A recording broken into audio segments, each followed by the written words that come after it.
दो विधवा बहुओं को न्याय दिलाने की मांग को लेकर 4 अगस्त को पुलिस कमिश्नरेट मुख्यालय पर होगा प्रदर्शन।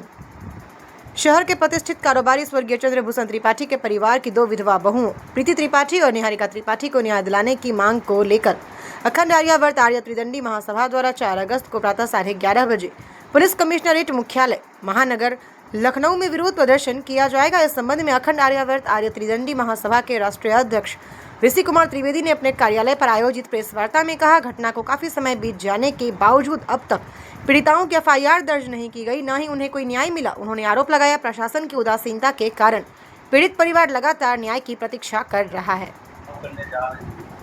उद्देश्य क्या है? क्या शासन प्रशासन को आपने एक समुचित समय दिया कार्रवाई के लिए? बिल्कुल समय दिया, लगभग 1 माह हो रहा है। हम 2 बार यहाँ के जो पुलिस आयुक्त हैं लखनऊ, उनसे मुलाकात किया और डीसीपी मैडम से मुलाकात की, माननीय ब्रजेश पाठक जी डिप्टी सीएम उनसे भी मुलाकात की, सबको पत्र दिया, पत्र के माध्यम से अवगत कराया, स्पीड पोस्ट किया मैंने। ऐसा कोई अधिकारी नहीं है जिसको स्पीड पोस्ट नहीं किया। माननीय राष्ट्रपति तक जी को मैंने स्पीड पोस्ट किया है। अभी गृह मंत्रालय से जांच आई है, आख्या मांगी गई है कि तुरंत जांच करके आख्या दी जाए, लेकिन कौन सी जांच हो रही? जब तक एफआईआर दर्ज नहीं होगी कौन सी जांच की जा रही? मेरा केवल इतना कहना है कि जब भी मैं पुलिस से बात करता हूँ एक ही बात कहता है कि सिविल का मामला है। अरे अपहरण किया गया 8 साल बेटी का, ये सिविल का मामला है। उसके साथ व्यभिचार हुआ, दुराचार हुआ निहारिका के साथ, ये सिविल का मामला है।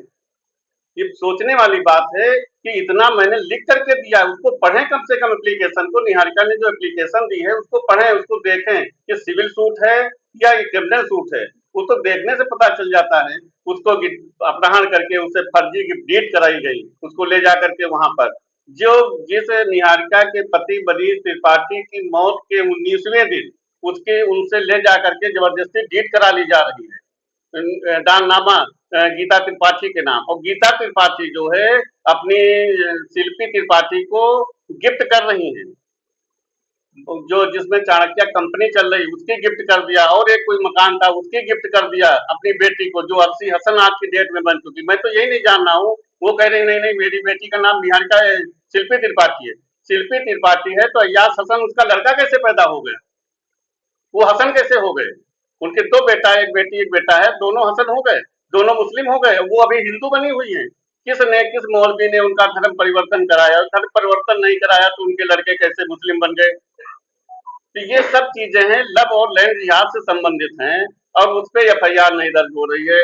ना ही उसके अपहरण पे एफआईआर, बंधक बनाएगा उस पर एफआईआर दर्ज हो रही है। मैंने सबसे अनुरोध किया, ये एक बड़ा मामला है लखनऊ के अंदर, और ये बहुत बड़ा गिरोह है जो कि पूरा ये षड्यंत्र रचता है, लोगों की प्रॉपर्टी को टारगेट करता है, फिर उनके घर में घुसना। 3 लोगों की मौत मुश्किल से 2.5 से 3 साल के अंदर हो जा रही है। 19 में जो है चंद्रभान त्रिपाठी जी की डेथ हुई, और उसके बाद फिर विशाल त्रिपाठी की डेथ हुई, और उसके बाद जो है निहारिका त्रिपाठी के जो पति थे मनीष त्रिपाठी, 2025 में उनकी मौत होती है। अब तीनों लोग संदिग्ध परिस्थिति में जब हॉस्पिटल में खत्म हो जाते हैं। तो ये सब जांच का विषय है, लेकिन कौन सी जांच हो रही बिना एफआईआर दर्ज किए? मैं तो लखनऊ पुलिस प्रशासन से अनुरोध किया था कि एफआईआर दर्ज करिए फिर जांच करिए, सारी चीजें सामने आ जाएंगी। लेकिन पता नहीं किसके दबाव में है, कौन सा ऐसा दबाव है उन लोगों के ऊपर कि एफआईआर दर्ज नहीं हो रही। निहारिका त्रिपाठी ने अपने एप्लीकेशन में खुले तौर पर इस बात को जिक्र किया और दिया भी एप्लीकेशन में कि मोहसिन खान ने उनके हस्बैंड के मरने के बाद उनका एप्पल का आईफोन प्रो मैक्स मोबाइल ले लिया और एटीएम के जरिए कई लाखों रुपए उनके एटीएम से बारी बारी से निकाल लिए गए।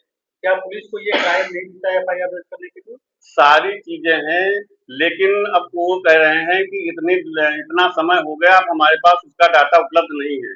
मैं उस चीज को नहीं बात चली, ठीक है, उन्होंने जो चोरी की जो भी किया वो सब अलग की चीज है, लेकिन मेन बात ये है कि जो अपराध हुआ है, जो वो कह रही है उस पर क्यों नहीं कार्रवाई हुई? उस पे इतना बड़ा मतलब व्यभिचार हुआ, शारीरिक शोषण हुआ, उस पे क्यों नहीं एफआईआर दर्ज हुई? मेन बात ये है, क्यों नहीं एफआईआर दर्ज हो रही? पुलिस क्यों डर रही? किसके दबाव में है? मैं तो सीधी सी बात करना चाहता हूँ यहाँ के पुलिस आयुक्त से कि किसके दबाव में, यही बता दें कि आप फला अधिकारी ने, फला मंत्री ने रोक रखा है, हम लोग उससे जाकर के न्याय की गुहार लगाएंगे।